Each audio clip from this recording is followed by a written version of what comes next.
It's a great pleasure for me. My name is Patricia Lorenzoni. It's a great pleasure for me to introduce the first of 4 lectures on revolution and dissidence that we will have here. And you can find information of the following lectures on the web pages of Clandestino and Glenta. Today we have here Nawal El Saadawi, and in the beginning of this year we could see her on the Tahrir Square in Cairo together with the masses of people demanding democratic change and the resign of then President Mubarak. Nawal El Saadawi has 5 decades of intense feminist political and social commitment. She's a physician, psychiatrist, university teacher, and always an uncompromising writer, speaking out against political, patriarchal, and neo-colonial oppression. Now, over the years, several attempts have been made to silence this voice. In 1972, Nawal El Saadawi lost her job at the Egyptian Ministry of Health as a result of the publication of the book Woman and Sex, which spoke out against female genital mutilation and political and economic oppression. In the 1980s, she was imprisoned by the Sadat regime, and in the 1990s, the Egyptian government closed down her Arab Women Solidarity Association, and later in that decade, Nawal El Saadawi had to spend several years in exile from political persecution and death threats from radical Islamist groups.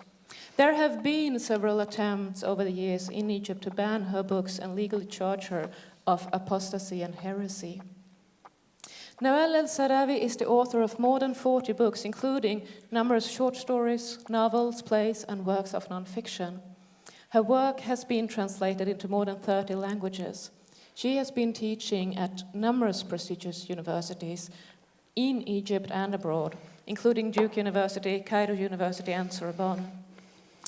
She has also received several awards, including the 2004 North-South Prize by the Council of Europe. Now, I cannot think of anyone more suitable to talk to us about the theme of today, creativity, women, and dissidence, than Nawal El Saadawi. She has lived her life under those signs, and it's a great privilege and a great honor to sit here today and together with you welcome her to Gothenburg. And before we welcome her with an applause, I just wish to remind you all that please turn off your cell phone if you haven't already done that, and let's listen to Nawal El Saadawi, and afterwards we'll have a moment for questions from the audience.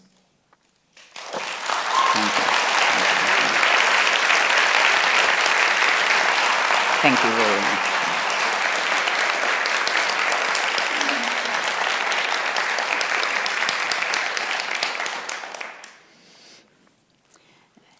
Thank you very much for inviting me to this wonderful Gothenburg, which I like very much. I came here several times. It's a very famous city, very famous, even more famous than Stockholm. Because people come here, there is usually the literary festival, you know, there is a lot of intellectual activities in Gothenburg. So there is something special about Gothenburg. I don't know what. But anyway, I am very happy to be here today, though I am extremely exhausted.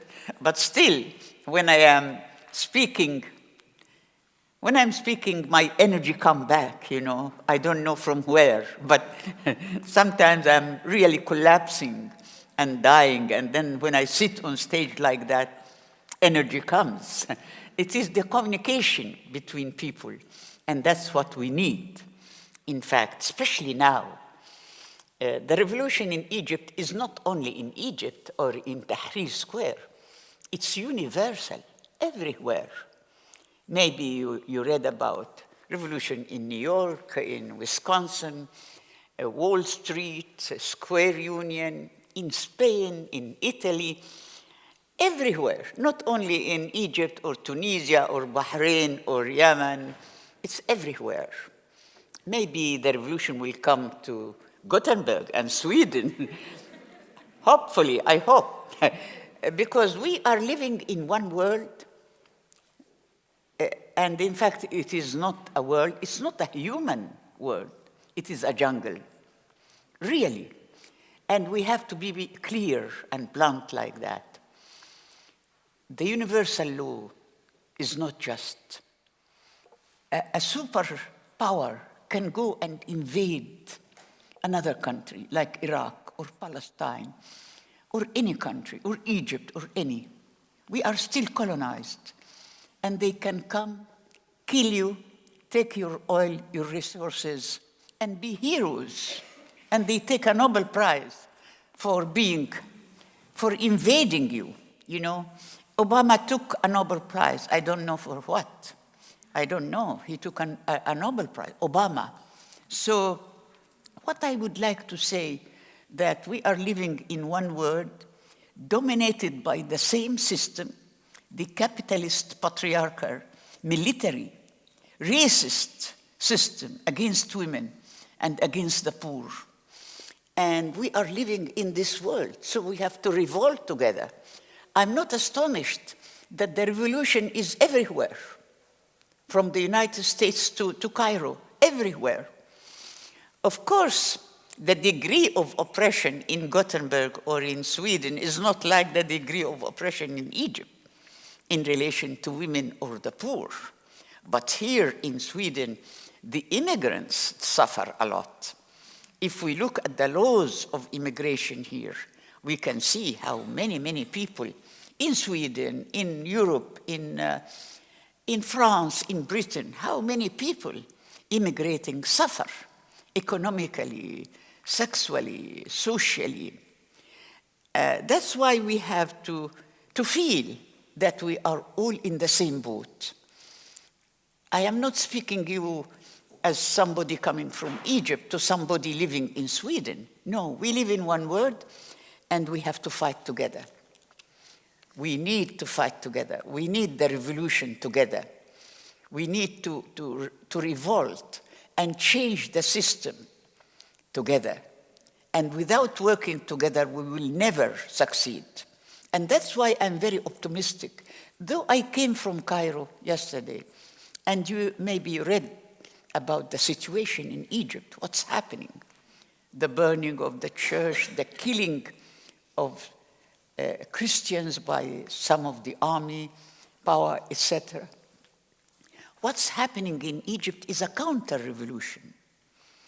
When we went to Tahrir Square in January, we were millions, men and women, Christians and Muslims, children and adults. We were living together in Tahrir Square, in tents, separate. I was moving between the tents, and we felt one. Not a single church was burned. Not a single girl or a woman was harassed by any man. So we were a very, very peaceful community together with no discrimination by class or gender or religion or anything. And we were living like that day and night until Mubarak left. And now what's happening, harassment of girls by gangs, not by the revolutionary, not by our revolutionary colleagues, men, no, but by gangs. The police of Mubarak regime, they are still in power. In fact, we succeeded in removing only the head of the regime. That's Mubarak. But the body of the regime still there, in the military, in the temporary government, in the media, in education, in NGOs. Even the NGOs in Egypt are invaded by the Mubarak regime, men and women. So what's happening in Egypt is very dangerous. But who is after this? Who is harassing women? Who is secluding women? We are now secluded. You know, there is a tendency to exclude us from public activities. So now we are reorganizing ourselves. We are re-establishing the Egyptian Women Union, which was banned by Mubarak regime and Suzanne Mubarak, his wife. So we are feeling the danger that we should unite. Without unity, we cannot win.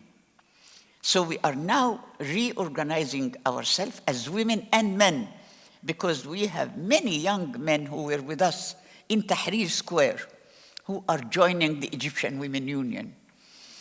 So the point is not a difference biologically between men and women.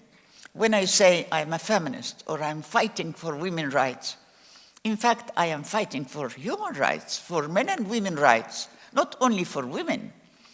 Because in our association, which was banned by the government, the Arab Women Solidarity Association, which was banned in 1991 because we stood against the Gulf War, 45% were men. And maybe in this hall, maybe 50% are men, I don't know. So there is we cannot divide the country or the people by men and women biologically and say this is a man or this is a woman and that the rights of men are different. We cannot say that. There are many women who are more patriarchal and more aggressive and more military than men. And you know them, from Thatcher to Merkel to Hillary Clinton. You know those women who work for patriarchy and for capitalism. And there are many men who are fighting against class oppression, against gender oppression, against race oppression. So in our Egyptian Women Union, we have a lot of young men and old men with us in the union.